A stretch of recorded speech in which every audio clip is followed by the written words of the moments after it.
In this tutorial, I want to show you how to compare multiple plugins or effects using Pro Tools 8. A lot of times I'll be mixing a track in Pro Tools, and I'll be working on one sound for quite a while. And I have the idea that I want to change it around completely, using different plugins and effects for that particular track. Now it's kind of difficult in Pro Tools to just bypass a whole bunch of plugins all at once. You kind of got to do them one at a time. That doesn't really work well for comparing or A-Bing a sound. So I came up with this workaround in Pro Tools 8, and I wanted to share it with you. So I have a session here. Let me play a few.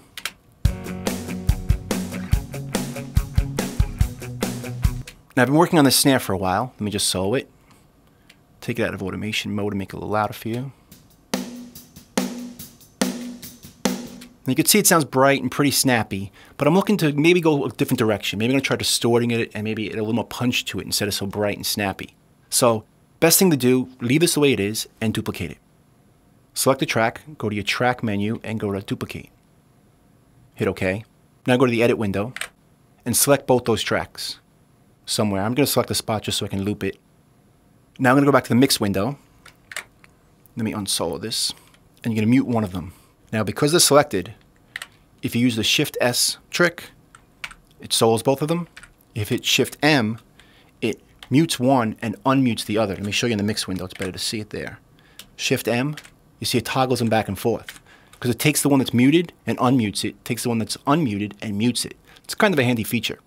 And if you hit Shift S, because they're both not soloed, they both will be soloed. Very handy for what we're doing right now. So if I hit Shift M, now I'm hearing the second snare instead. Obviously it sounds the same. Shift S, now it's soloed. And now I could change it. Go to the EQ. You see I'm cutting out a little bit of low mid-range. Let's turn that off. And I'm adding some top end. I'm going to pull that down a little bit. Make it not so bright. Now I'm going to open the compressor. I'm going to try a different compressor. Sorry, Massey. Let's try the Digidesign standard one, compressor limiter. And let's go to the preset snare compressor. Listen to that. Bring it down a little bit. And let's say instead of doing the Oxford transient modulator, let's say we want to distort a little bit. Let's go back to Massey again. Harmonic, tape head. And I'm going to leave it on bright setting. We're going to crank it.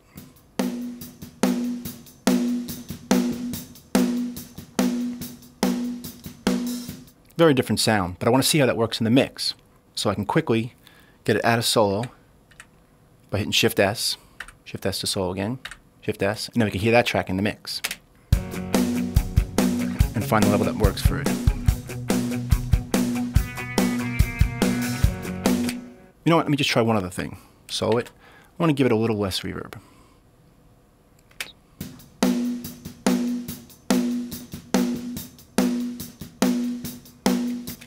Dry it up a little bit. Take it out of solo. Let's hear it in the track.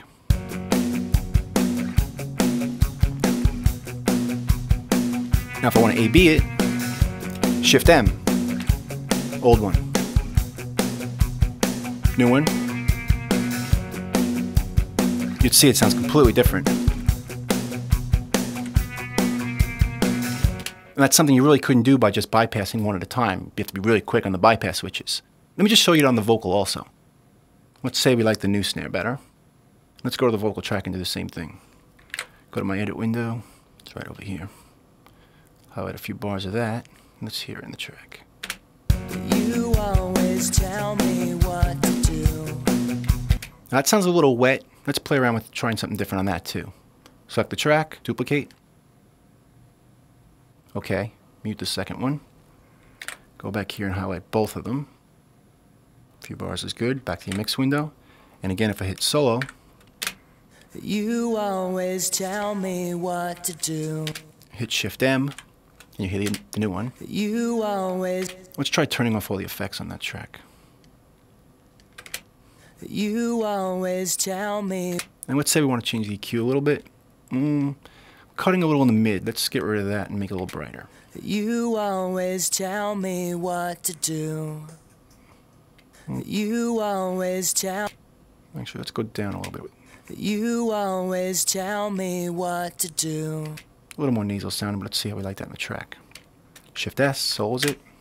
You always tell me what to do. In the old way, Shift M. You You can quickly hear which one you like. You always tell me what to do. I can put them in trim mode if I want to match the levels a little tighter, because automation's already there. You always tell me what to do. The other one. You always tell me what to do. And then go back and forth. Shift M. You always tell me what to do. Kind of digging the dry one. So that's pretty much it for my trick. Once you find the one you like, you just get rid of the one you don't want and keep mixing away. It's just a trick I figured out in Pro Tools 8 that helps you A/B or compare multiple plugins or effects, so I figured I'd share it with you. Hope you enjoyed this tutorial, hope you learned something, and I'll see you next time. Thanks.